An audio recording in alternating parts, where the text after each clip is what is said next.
ಕೋಲಾರ ತಾಲೂಕಿನ ಕೊರಟಿ ಗ್ರಾಮದಿಂದ ಕೆ ಮಲ್ಲಾಂಡಹಳ್ಳಿ ಮಾರ್ಗವಾಗಿ ಬೆಳಮಾರನಹಳ್ಳಿ ಮತ್ತು ಚಂದ್ರಶೇಖರಪುರಕ್ಕೆ ಹಾದು ಹೋಗುವ ರಸ್ತೆ ದುರಸ್ತಿ ಮಾಡುವಂತೆ ಒತ್ತಾಯಿಸಿ ಕುರುಗಲ್ ಹಾಗೂ ವೇಮಗಲ್ ಪಟ್ಟಣ ಪಂಚಾಯಿತಿ ಸದಸ್ಯ ಲೋಕೇಶ್ ಜಿಲ್ಲಾಧಿಕಾರಿ ಎಂಆರ್ ರವಿರವರಿಗೆ ಮನವಿ ಸಲ್ಲಿಸಿದ್ದಾರೆ.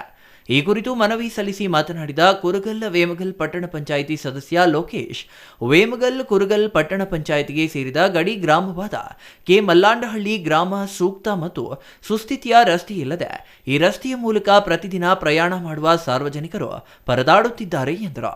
ಹೊಸಕೋಟೆ ತಾಲೂಕಿನ ಹಳ್ಳಕೊಳ್ಳಗಳು ಮತ್ತು ಗುಂಡಿಗಳಿಂದ ನಿರ್ಮಾಣವಾಗಿದ್ದು ಕಳೆದ 10-15 ವರ್ಷಗಳಿಂದ ಈ ಗ್ರಾಮದ ಜನಸಾಮಾನ್ಯರು ಕೊರಟಿ ಗ್ರಾಮದಿಂದ ಕೆ ಮಲ್ಲಾಂಡಹಳ್ಳಿಯ ಮೂಲಕ ಕೋಲಾರ ತಾಲೂಕಿನ ಬೆಳಮಾರನಹಳ್ಳಿ ಹಾಗೂ ಕುರುಗಲ್ ಗ್ರಾಮಗಳಿಗೆ ಸಂಪರ್ಕ ಕಲ್ಪಿಸುವ ಮುಖ್ಯ ರಸ್ತೆ ಇದಾಗಿದೆ.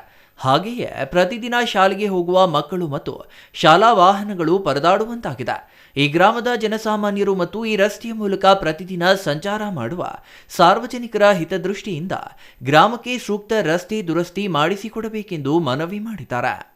ಯಾವುದೇ ರೀತಿ ವಾಹನಗಳು ಓಡಾಡೋಕ್ಕಾಗ್ತಾ ಇಲ್ಲ, ಶಾಲಾ ಮಕ್ಕಳಿಗೆ ತೊಂದರೆ ಆಗ್ತಾ ಇದೆ, ಶಾಲಾ ವಾಹನಗಳಿಗಿರ್ಬೋದು ಅಥವಾ ಸಾರ್ವಜನಿಕರಿಗಿರ್ಬೋದು ಸಾಕಷ್ಟು ಸಮಸ್ಯೆಗಳಾಗ್ತಾ ಇದೆ. ಹಾಗಾಗಿ ನಮಗೆ ಬೆಳಮಾರನಹಳ್ಳಿಯಿಂದ ಕೆ ಮಲ್ಲಂಡಹಳ್ಳಿ ಮಾರ್ಗವಾಗಿ ಕೊರಟಿವರೆಗೂ ಮತ್ತು ಕೆ ಮಲ್ಲಂಡಹಳ್ಳಿಯಿಂದ ಚಂದ್ರಶೇಖರಪುರದ ಮುಖ್ಯ ರಸ್ತೆವರೆಗೂ ನಮಗೆ ರಸ್ತೆ ಮಾಡಿಕೊಡ್ಬೇಕು ಅಂತೇಳಿ ನಾವು ಮಾನ್ಯ ಜಿಲ್ಲಾಧಿಕಾರಿಗಳಿಗೆ ಇವತ್ತು ಮನವಿಯನ್ನು ಕೊಟ್ಟಿದ್ದೀವಿ. ಅದೇ ರೀತಿ ತಹಸೀಲ್ದಾರ್ಗೂ ಕೂಡ ಕೊಡ್ತಾ ಇದ್ದೀನಿ. ಈಗಾಗಲೇ ನಮ್ಮ ಒಂದು ಪಟ್ಟಣ ಪಂಚಾಯಿತಿ ವ್ಯಾಪ್ತಿನಲ್ಲಿ ನಾನು ನಮ್ಮ ಮುಖ್ಯ ಅಧಿಕಾರಿಗಳೇನಿದ್ದಾರೆ ಅವ್ರಿಗೂ ಕೂಡ ನಾನು ಗಮನಕ್ಕೆ ತಂದಿದ್ದೀನಿ.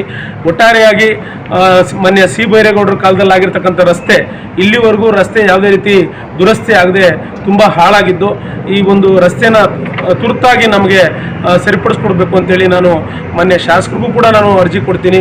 ಎಲ್ಲರ ಹತ್ರ ಕೂಡ ನಾನು ಮನವಿ ಮಾಡ್ತಾ ಇದ್ದೀನಿ. Ishwar, CTV news, Kolar.